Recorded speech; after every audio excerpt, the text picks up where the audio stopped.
آرات ہے۔ اب وہاں پر کون لوگ ہوں گے اس بارے میں اختلاف ہے، علماء مفسرین کرام کا۔ بعض فرماتے ہیں کہ یہاں پر کافروں کے جو چھوٹے بچے فوت ہو جاتے ہیں، جو ابھی ہوش نہیں سنبھالا انہوں نے، ان سے کسی قسم کا کوئی ان کو سمجھ نہیں ہوئی کہ دین کیا ہے، اللہ کیا ہے، رسول کیا ہے، لیکن وہ اسی طرح مر گئے تو ان کو نہ جنت میں بھیجا جائے گا نہ دوزخ میں بھیجا جائے گا، لہٰذا وہ وہاں رکھے جائیں۔ ایک قول تو یہ ہے کہ اس مقام کا نام آراف ہے۔ ایک قول یہ ہے کہ یہ وہ مقام ہے جہاں ان لوگوں کو رکھا جائے گا جو مجاہدین ہوں گے، اللہ کی راہ میں لڑتے رہے، لیکن جانوں کا نذرانہ بھی دیا، لیکن ماں باپ کے نافرمان تھے۔ جو ماں باپ کے نافرمان رہے ہوں گے ان کو بے شک انہوں نے مجاہدہ کیا، اب اس مجاہدے کی وجہ سے انہیں دوزخ میں تو نہیں بھیجا جائے گا، لہٰذا مفسرین کرام نے فرمایا کہ ان کو اس مقام پر رکھا جائے گا جو جنت اور دوزخ کے درمیان ہے، تو اس کا نام آراف ہے۔ تو اس سے یہ بھی سبق ملتا ہے کہ جو ماں باپ کا نافرمان ہے اس کو اللہ کی راہ میں جان دینا بھی جو ہے وہ پھر بھی ایک قسم کی سزا میں رکھے گا۔ تو اسی طرح بعض نے یہ فرمایا کہ آراف مقام پر اس شخص کو رکھا جائے گا جس سے ماں باپ میں سے ایک راضی ہوگا، یعنی ماں راضی ہوئی یا باپ راضی ہوا تو اس شخص کو بھی جنت میں نہیں بھیجا جائے گا جو ماں باپ میں سے دونوں میں سے ایک کا رشتہ ہوگا، تو اس مقام کا نام آراف ہے۔ تو آراف پر ٹھہرنے والے جو لوگ ہیں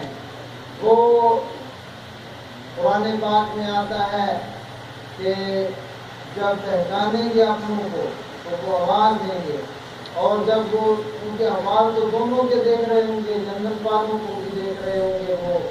لطف و سرور میں ہیں، اور دوزخ والوں کو بھی دیکھ رہے ہوں گے کہ وہ عذاب میں ہیں، تو وہ اللہ تعالیٰ کی بارگاہ میں کہیں ربنا لا تجعلنا مع القوم الظالمین، اے اللہ ہمیں ان ظالم لوگوں کے ساتھ رکھنا جن کے ساتھ یہ سلوک کیا جا رہا ہے، جو دوزخ کی آگ میں جل رہے ہیں۔ تو اس مقام کا نام آراف ہے۔ تو آج کی سورہ مبارکہ میں مختلف قوموں کے احوال دیا ہے، حضرت ہود علیہ السلام کی قوم، اور اسی طرح حضرت صالح علیہ السلام کی قوم، حضرت شعیب علیہ السلام کی قوم، جو برائیاں کرتے تھے، اور جو انہوں نے حضرت نوح علیہ السلام کی قوم تبلیغ کو نہ مانا، اور ان کے اوپر جس طرح عذاب نازل ہوئے، اور ان کے جو احوال تھے کہ اپنے رسول کو کیا کہتے تھے۔ کوئی کہتا تھا کہ حضرت نوح علیہ السلام کی قوم آپ کو روزگار کا گمراہ کہتی تھی، خود کا گمراہ ہو، آپ قسمیں اٹھا کر کہتے کہ میں اللہ تعالیٰ کی طرف سے ہدایت پر ہوں، لیکن جب وہ باز نہ آئے تو ان کو پھر طوفان کا سامنا کرنا پڑا۔ اسی طرح حضرت ہود علیہ السلام کی قوم، انہوں نے بھی آپ کو پھر خوب تک کہا کا، ان پر بھی ہوتے میں عذاب آیا کہ پتہ نہیں چلا ان کو کہ تہس ہو گئے۔ حضرت صالح علیہ السلام کی قوم معجزے بھی مانگتی رہی، جس کا نام سمود ہے، ان کو دیا بھی گیا معجزہ، اونٹنی دی گئی جو کہ پتھر سے پیدا ہوئی، لیکن پھر بھی انہوں نے اس کے ساتھ زیادتی کی، جس کی وجہ سے ان پر بھی عذاب نازل ہوا۔ حضرت شعیب علیہ السلام کی قوم ناخن میں کمیاں کرتی تھی، ان کو سمجھایا بھی گیا، لیکن جب وہ باز نہ آئے تو ان پر بھی عذاب نازل ہوا۔ مختلف قسم کی حضرت موسیٰ علیہ السلام کا واقعہ فرعون کے ساتھ جو ہوا اس کا بھی ذکر ہوا، اور اللہ تعالیٰ کی بارگاہ میں دعا ہے کہ سرچشمہ ہدایت وہ صحیح معنوں میں سمجھنے سمجھانے، پڑھنے پڑھانے اور عمل کی توفیق عطا فرمائے۔ بسم اللہ الرحمن الرحیم، اللہم صل علی سیدنا و مولانا محمد وعلی آل سیدنا و مولانا محمد وبارک وسلم علیہ۔ یا رب بالمصطفیٰ بلغ مقاصدنا واغفر لنا ما مضى يا واسع الكرم، وصلی اللہ تعالی علی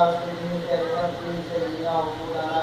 محمد وعلى آله وصحبه أجمعين. اللہ تعالیٰ